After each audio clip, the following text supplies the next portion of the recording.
জি, আসসালামু আলাইকুম। ভালো আছেন ম্যাম? আলহামদুলিল্লাহ। আচ্ছা, আপনি বোধহয় এই এলাকায় কোঅর্ডিনেটর করছেন?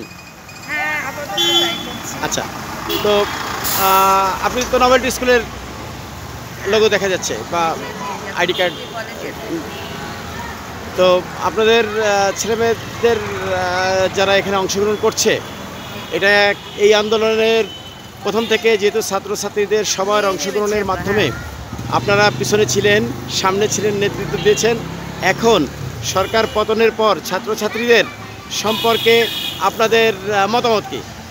ছাত্রছাত্রীরা যে কাজটা করছে এটা খুবই ভালো কাজ। ওদের মধ্যে সচেতনতা বৃদ্ধি পাচ্ছে। জি, সবচেয়ে বড় কথা যে ওরা একটা নাগরিক হিসেবে যে দায়িত্বটা সে এটা বুঝতে পেরেছে। পাশাপাশি আরেকটা জিনিস বুঝতে পেরেছে সেটা হচ্ছে যে একজন ট্রাফিকের যে কষ্টটা তারা এই প্রথম ফিল করলো যে হ্যাঁ, আমাকে বললো মিস আসলে যে ওরা এত কষ্ট করে এই প্রথম বুঝলাম।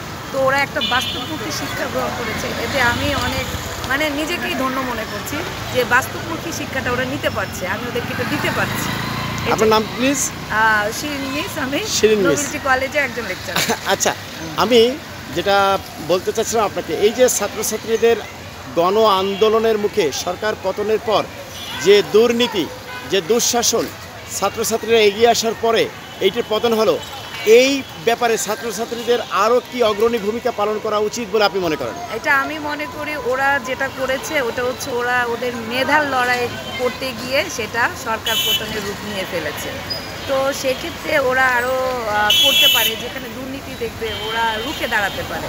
এখন ভয়ে যদি পিছপা হয়ে যায় ওরা, তখন এই কাজটা আর আগাবে না। প্রত্যেককেই তাহলে রুখে দাঁড়াতে হবে। সন্ত্রাসের বিরুদ্ধে বলেন, চাঁদাবাজির বিরুদ্ধে বলেন, এক এক করে যখন এভাবে দাঁড়াবে তখন এক থেকে সেটা ১০০-তে পরিণত হয়ে যাবে। ধন্যবাদ।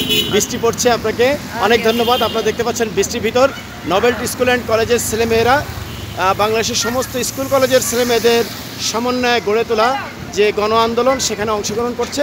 এই যে নভেলটি স্কুল অ্যান্ড কলেজের সামনে থেকে শুরু করে একদম পুরো দক্ষিণ বনশ্রী বা বনশ্রীর অন্যান্য অঞ্চলে এরা ছড়িয়ে পড়ে দেশ পুনর্নির্মাণে তারা সহযোগিতা করছে, ট্রাফিকিং করছে। ধন্যবাদ আপনাদের।